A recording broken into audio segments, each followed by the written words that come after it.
లేదు దాని మీద మళ్ళా తప్పు పోతుంది. పోయిన ప్రభుత్వంలో ఇది ఈపీసీ అయిన కారణంగా స్కోప్ ఇక్కడ దాకా వస్తుందని ఆయన ఇచ్చినటువంటి కారణంగా 159 కిలోమీటర్ దగ్గర ఇచ్చిన కారణంగా ఈ 160 కిలోమీటర్కు ఇప్పుడు ఈయన ఆ కాగితం కొనసాగింపులో ఇచ్చినటువంటి చర్య అది. This is an action in continuation of the previous record. ఇక అది ఇరిగేషన్ శాఖ మంత్రి చూస్తారండి. నేను దీన్ని క్లారిఫై చేసే వరకే నా బాధ్యత. ఇప్పుడు ప్రభుత్వంలో జీవోకి సంబంధించి ప్రభుత్వం ఇచ్చినటువంటి అంశాలు ఇరిగేషన్ శాఖ తీసుకుంటుంది. ఎందుకంటే అతను జిల్లా ప్రజాప్రతినిధి, నేను ఆ జిల్లాలో ఉన్నవాడిని కాబట్టి నాకు బాధ్యత ఉంది కాబట్టి క్లారిఫై చేస్తా అని చెప్పినాను నేను. అంతే పాజిటివ్గా పోవాలనేదే ఉద్దేశం. 80 మీటర్లు ఉంది. తెలుగుదేశం ఎమ్మెల్యే ఉన్నాడు కాబట్టి కాంగ్రెస్ ఓడిపోయినటువంటి ఆయన పనిచేస్తే తెలుగుదేశం ఆయనకు పేరు వస్తుందని ఆయన మౌనంగా ఉన్నాడు. ఇప్పుడు సాడ్ పార్ట్ ఏంటంటే వనపర్తి గురించి వంశీ గారు మాట్లాడతారు, చిన్నారెడ్డి మౌనంగా ఉంటాడు. వనపర్తి జిల్లా కావాలని నేను ఆందోళన చేస్తే కాంగ్రెస్ లో ఉండే అరుణమ్మ, కాంగ్రెస్ లో ఉండే సంపత్ కుమార్ వనపర్తి జిల్లా కావాలని దీక్షలో సపోర్ట్ చేస్తాడు, మళ్ళా అవతలపై అరుణమ్మకు సపోర్ట్ చేస్తాడు. వీళ్ళు ఒక్కొక్కరిని అందుకని మా నారాయణ రెడ్డి గారు ఏం మాట్లాడారు, మీరు వనపర్తి నుంచి వచ్చి మా కలవ గురించి మాట్లాడతారు. నారాయణ రెడ్డి గారు ఏమో కనీసం అసెంబ్లీలో మాట్లాడారు, ప్రజల దగ్గర మాట్లాడారు, ఎక్కడ మాట్లాడారు. అందుకని ఎందుకు విస్మరణకు గురైందంటే అక్కడ నేను ముందే చెప్పిన ప్రారంభ నా వాక్యాల్లోనే కేవలం కుస్థితమైనటువంటి బుద్ధితోన, రాజకీయ కారణాలతోన ప్రజా ప్రయోజనాల్ని పణంగా పెట్టినటువంటి గత నాయకుల యొక్క చర్యల్ని తెలంగాణ ప్రభుత్వం సరిచేసే ప్రయత్నం చేసేది. ఇది ఒక్క వనపర్తికో ఇంకే ప్రాంతానికో ఫేవర్ చేయడమో లేకుంటే డిలీట్ చేయడం అనే అంశం లేనేలేదు. లేని అంశాన్ని నేను ఇంతకుముందు చెప్పినట్లు వెనక ఏనుగులు పోతున్నాయి, ముందు దోమలు ఉన్నాయి. దోమలకు మీద పడి ఏనుగుల్ని విస్మరించి మనం ప్రాంతాన్ని పణంగా పెట్టుకోవద్దు అనేటువంటి నా భావన.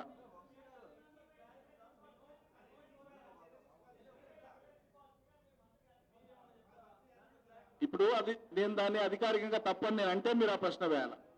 I never said it's wrong. I only said that is an action taken by the engineers in continuation of justifying the claim of the agencies. Agency యొక్క క్లెయిమ్ కు జస్టిఫికేషన్ కూడా ఈపీసీలో మీరు పెట్టిన ఈపీసీలో ఉంది.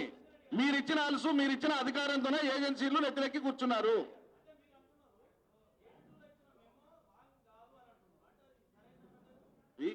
Memo Ranga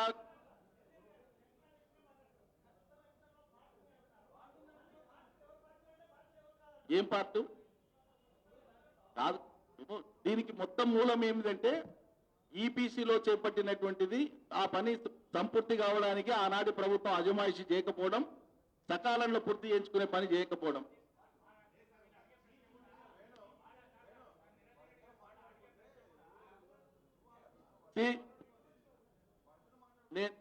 I have clarified it amply. Still if you have any doubts,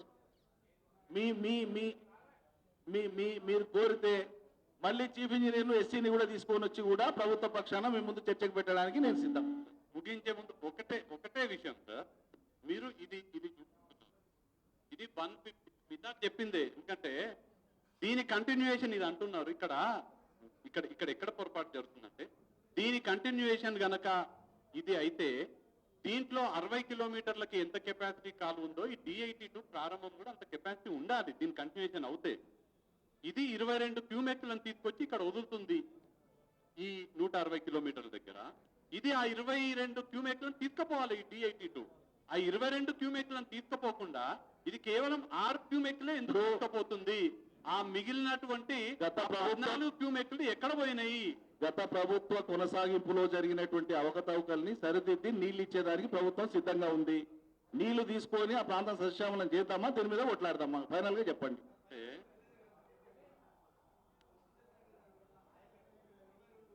100కి 100 రూపాయలు ఇస్తాం. రేపు వచ్చేటువంటి ఖరీఫ్ లో లేట్ ఖరీఫ్ కి ఇస్తాం. అర్లీ ఖరీఫ్ కాదు, లేట్ ఖరీఫ్ కు కలవకుర్తి ప్రాంతానికి 100కి 100 రూపాయలు 62,000 ఎకరాలకు నీళ్లు ఇచ్చి మీ సమక్షంలో ఇక్కడే మళ్ళీ మీ అందరికి పార్టీ ఇస్తాం. నీళ్ళు ఇచ్చిన సంబరంలో, సంతోషంలో. ఇక్కడ నిరంజన్ రెడ్డి గారిని అప్రిషియేట్ చేస్తూ, సరే వారు చెప్పదలుచుకోవట్లేదు కానీ ప్రభుత్వం ఇవ్వకూడదనే ఆలోచనతో ఉండింది. ఈ మెమో తీసిన తర్వాత అక్కడ శాసనసభ్యున, అక్కడ ప్రజల తరఫున మీరు గనక దీన్ని విత్డ్రా చేసుకోకపోతే, మాకు అన్యాయం గనక చేస్తే ప్రజల తరపున రైతుల తరపున మేము పెద్ద ఎత్తున పోరాటం చేస్తామని అనిన తర్వాత తప్పు తెలుసుకొని అప్పుడు సరిదిద్దే ప్రయత్నము చేయడం జరిగింది. తర్వాత హరీష్ రావు గారు వచ్చిన తర్వాత అక్కడ వారి నియోజకవర్గంలో గణపూర్ దగ్గర అక్కడ హామీ ఇవ్వడం జరిగింది కాబట్టి దాన్ని కూడా అప్రిషియేట్ చేయాలి మీరు. ఎందుకంటే నేను ఏ విధంగా అయితే మీరు మంత్రి గారే ప్రకటించినారన్న మాట నేనే చెప్పినాను కదా, మంత్రి గారు ప్రకటించినారు. ఆ మంత్రి గారు నేను అడిగిన తర్వాత దీన్ని విరమించుకోవాలని డిమాండ్ చేసిన తర్వాత, లేకపోతే విరమించుకోకపోతే ప్రజాయుద్యమం తప్పదు అన్న తర్వాత అప్పుడు మంత్రి గారు ప్రకటించడం జరిగింది. అయినా కానీ మాకు నీళ్లు రావాలి కాబట్టి ఎవరు ప్రకటించినా వారికి కృతజ్ఞతలు తెలియజేస్తూ, నిరంజన్ రెడ్డి గారు ఇందాక చెప్పినట్టుగా ఖరీఫ్ కల్లా 2017 ఖరీఫ్ కల్లా మా నియోజకవర్గానికి 62,882 ఎకరాలకు ఆయకట్టుకు ఒక్క ఎకరం కూడా తగ్గకుండా నీరందించాలని, దీంతో పాటు పాలమూరు రంగారెడ్డి లిఫ్ట్ ఇరిగేషన్ ద్వారా 1,20,000 ఎకరాలు, అలానే డెండి లిఫ్ట్ ఇరిగేషన్ ద్వారా ప్రభుత్వమే అసెంబ్లీలో చెప్పినట్టుగా 18,000 చిల్లర ఎకరాలు, మొత్తం 2,01,000 ఎకరాలకు కల్వకుర్తి నియోజకవర్గానికి నీళ్లు అందించాలని, దానికి నిరంజన్ రెడ్డి గారు అన్ని విధాలుగా సహకరించాలని, మరి అధికారులు ఎవరైతే మాకు సంబంధం లేదు, అధికారులు ఇచ్చినటువంటి ఉత్తర్వులు ప్రభుత్వానికి సంబంధం లేదు, మంత్రి గారు సంతకం పెట్టలేదు, ప్రిన్సిపల్ సెక్రటరీ గారు సంతకం పెట్టారు అనేది ఇప్పుడు అన్నారో, భవిష్యత్తులో అట్లాంటివి జరగకుండా ప్రజలు రైతులు భయాందోళనలకు గురి కాకుండా, ఆందోళనలకు గురి కాకుండా, ప్రభుత్వంలో అధికారి ఈజ్ పార్ట్ ఆఫ్ ప్రభుత్వం, మంత్రి ఎంత ప్రభుత్వంలో భాగస్వాములో ఏ స్థాయిలో ఉన్న అధికారి కూడా ప్రభుత్వంలో ఒక భాగము. ఆ అధికారి తప్పు చేసినాడంటే ప్రభుత్వం తప్పు చేసినట్టు. ఆ విషయాన్ని కూడా అప్రిషియేట్ చేస్తూ ఖచ్చితంగా కల్వకుర్తికి నీరు సాధించే విషయంలో అందరం కలిసి పార్టీలకు అతీతంగా నీళ్లు సాధించుకుందామనే విషయం తెలియజేస్తున్నాం. చివరిగా ఒక చిన్న అప్పీల్, మీకు వచ్చేటువంటి నీళ్లు, మీ ప్రాంతానికి రావాల్సినటువంటి నీళ్లు రావాలంటే అక్కడ జరిగేటువంటి పనులలో అవసరమైనటువంటి భూసేకరణలో మీరు ముందుండి భూములు ఇప్పించేటువంటి బాధ్యత మీరు తీసుకోవాలి స్థానిక శాసనసభ్యుడిగా. ఒకటి, పాలమూరు రంగారెడ్డి ద్వారా మీకు నీళ్లు రావాలని మీరు ఆధారపడుతున్నారు, కానీ మీ పార్టీ నాయకులే కోర్టుల్లో పోయి కేసులు వేసి పాలమూరు రంగారెడ్డి ప్రాజెక్టు పనులను ఆపుతున్నారు. దాని మీద కూడా మరి మీరు స్పందించి మీరే ముందలకై మీ పార్టీ వాళ్ళని కూడా ఒప్పించి పాలమూరు రంగారెడ్డి భూసేకరణ కానీ పనులు కానీ వేగంగా జరిగేటట్లు సహకరిస్తే ఉమ్మడి మహబూబ్నగర్ జిల్లా ప్రయోజనాల కోసం మనం అందరం పార్టీలకు అతీతంగా కలిసి కృషి చేసిన వాళ్ళమై చరిత్రలో నిలబడతాం, దానికి కలిసిపోదామని చెప్పి నేను విజ్ఞప్తి చేస్తున్నాను. పాలమూరు రంగారెడ్డి విషయం ప్రస్తావనకు వచ్చింది కాబట్టి దానికి సంబంధించి భూసేకరణకు సంబంధించి మేము అన్ని విధాలుగా 2013 చట్టం ప్రకారం ఎక్కడెక్కడైతే భూసేకరణ చేస్తారో ఆ చట్టం ప్రకారం సహకరించడానికి మేము సిద్ధంగా ఉన్నాము. పాలమూరు రంగారెడ్డికి సంబంధించి పాలమూరు రంగారెడ్డికి కేఎల్ఐకి ఒక చిన్న అవినాభావ సంబంధం ఉంది. రెండు పక్క పక్కనే ఉంటాయి పంప్ హౌస్. నవయుగ కంపెనీ ఏదైతే కేఎల్ఐకి మీరు ప్రస్తావించినారు, మీరే పాలమూరు రంగారెడ్డి మా వాళ్ళు కేసులు ఇచ్చినారని చెప్పినారు కాబట్టి పాలమూరు రంగారెడ్డి మొదటి పంప్ హౌస్ డిజైన్ మార్చాలని నవయుగ కంపెనీ వాళ్ళు ఒక లెటర్ ప్రభుత్వానికి ఇచ్చినారు. ఇచ్చినప్పుడు ప్రభుత్వం ఒక నిపుణుల కమిటీని ఏర్పాటు చేసింది డిజైన్ మార్చాలా వద్దా అని. ఆ నిపుణుల కమిటీలో ఎవరెవరున్నారంటే chief engineer Palamuru Rangareddy lift irrigation, chief engineer advisor on lift irrigation schemes, అలానే ముఖ్యమంత్రి గారికి ఓఎస్డీ అయినటువంటి రంగారెడ్డి గారు. వీళ్ళందరితో ఒక ప్రభుత్వం ఒక స్టీరింగ్ కమిటీ ఏర్పాటు చేస్తే స్టీరింగ్ కమిటీ 1/7/2016లో మీటింగ్ ఏర్పాటు చేసుకొని చాలా స్పష్టంగా ఈ డిజైన్ ని మార్చకూడదు, ఈ డిజైన్ గనక మారుస్తే సర్ఫేస్ పంప్ హౌస్ నుంచి అండర్ గ్రౌండ్ పంప్ హౌస్ కి మారుస్తే, పాలమూరు రంగారెడ్డి ఇది మారుస్తే గనక కేఎల్ఐ 1 పంప్ హౌస్ డీఫంక్ట్ అయిపోతుంది. డిజైన్ మార్చడం వల్ల in case of any cracks in foundations of main pump motor KLI 1 pumping station may become defunct అనే మాట నిపుణుల కమిటీ చెప్పడం జరిగింది. అలానే tentative cost difference would be 900 to 1,000 crores. ఈ విధంగా డిజైన్ మార్చడం వల్ల 1000 కోట్లు అదనంగా ప్రభుత్వంపై భారం పడుతుందని కూడా ఈ నిపుణుల కమిటీ చెప్పడం జరిగింది.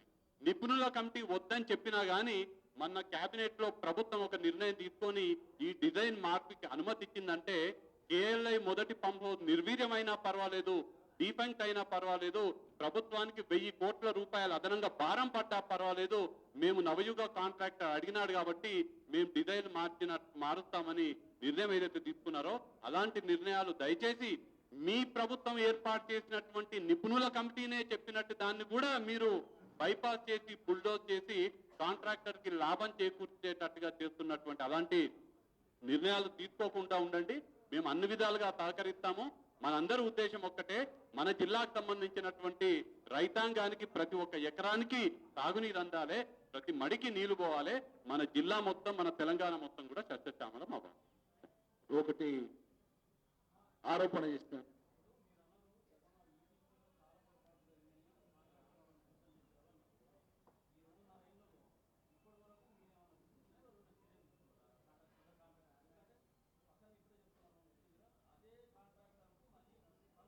అదే కాంట్రాక్టర్కి ఇవ్వరు. కాదు కాదు కాదు కాదు కాదు నో నో తప్పది. ఎవరికి కాదండి, ఈపీసీలో ఉన్న ప్రావిజన్ని వాళ్ళు దృష్టిలో పెట్టుకొని అడ్వాంటేజ్ తీసుకునేటువంటి అవకాశాలు ఎక్కడెక్కడ ఉన్నాయో వాటన్నిటిని కూడా టైటన్ చేయడం జరిగింది. అట్లా స్కోప్ లేకుండా ఎక్కడికక్కడ సరిదిద్దే ప్రయత్నాలు చేసుకుంటూ వస్తున్నాం. ఇనార్డినేట్ డిలే జరిగినటువంటి చోట 60Cని ఇన్వోక్ చేసి టర్మినేట్ చేసి వర్క్ కూడా వేరే వాళ్ళకి ఇవ్వడం జరిగింది. వర్క్ వేరే వాళ్ళకి ఇచ్చినప్పుడు కూడా ప్రొసీజర్ ప్రకారం ఇవ్వడం జరిగింది. ఆ వర్క్ తీసుకున్నటువంటి మనిషి వంశీచంద్ర రెడ్డికో లేకుంటే ఇంకొకరికో నాకో ఇంకా ఫలానోళ్ళకో ఒకవేళ ఆయన డిస్టెంట్ రిలేటివ్ అయితే అది పాపం కాదు కదా. రిలేషన్ ఉండి ఉండడం అనేది నేరం కాదు కదా. అట్లా ఉందో లేదో కూడా నాకు తెలియదు, ఎవరికైనా ఉంటాయి కదా. So that is not an issue at all. తర్వాత పాలమూరు రంగారెడ్డికి సంబంధించి వారు రిపీటెడ్ గా మాట్లాడుతున్నారు.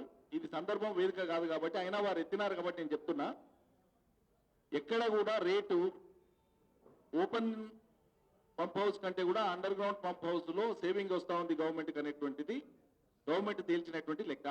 దీని మీద మీకు అనుమానం ఉంటేనంటే ఆ లెక్కలు చూసుకోవచ్చు. Number one.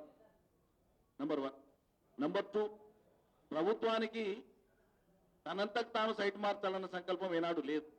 అక్కడ వచ్చింది ఏంటంటే, ఏజెన్సీకి సైట్ ఫైనలైజ్ చేసి వర్క్ మొదలు పెట్టేటువంటి టైం వచ్చినప్పుడు ఆనాడు ఉండేటువంటి జిల్లా కలెక్టర్ గారు ఈ ల్యాండ్ ఇది రెవెన్యూ ల్యాండే అని చెప్పి సర్టిఫికేట్ ఇస్తే అక్కడ మొదలు పెట్టడం జరిగింది. పని ఏజెన్సీపై ప్రారంభించిన వెనువెంటనే చీఫ్ కన్జర్వేటర్ ఆఫ్ ఫారెస్ట్ పోయి లేదు ఇది మా ఫారెస్ట్ ఏరియాలో వస్తుందని చెప్పి సర్వే ప్రకారంగా వాళ్ళు తాకీదులు ఇచ్చేసి వాళ్ళు పనిని ఆపడం జరిగింది. అక్కడ వర్క్ చేయలేని పరిస్థితి. ఈ లోపల ఇక్కడ వర్క్ చేస్తే ఇక్కడ పులులు ఉన్నాయి, ఇక్కడ అభయారణ్యం ఉంది, ఇది ఉంది అది ఉంది అని చెప్పి గ్రీన్ ట్రిబ్యునల్ పోవడం జరిగింది.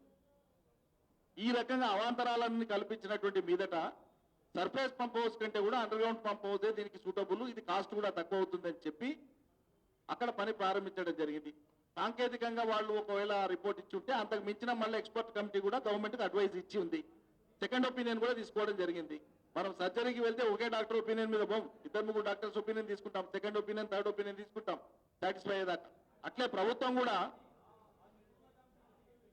కూడా అన్ని కోణాలలో అన్ని పరిశీలించిన మీదటే ప్రభుత్వానికి భారం అదనంగా పడతలేదు, సమయం పోతలేదు, త్వరితగతిన నిర్ధారిత టైంలో చేసుకునే వెసులుబాటు ఉందన్న నిర్ధారణకు వచ్చినాకనే మొదలుపెట్టింది. కాబట్టి దాంట్లో పెడార్థాలు వెతికేటువంటి ప్రయత్నం చేయడం కరెక్ట్ కాదు.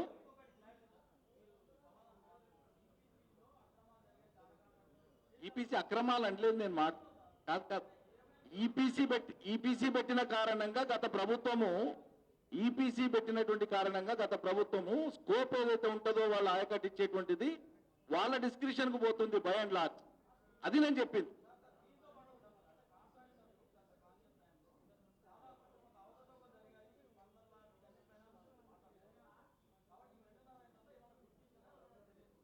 అది irrigation department is working on that. చర్యలు ఉంటాయి.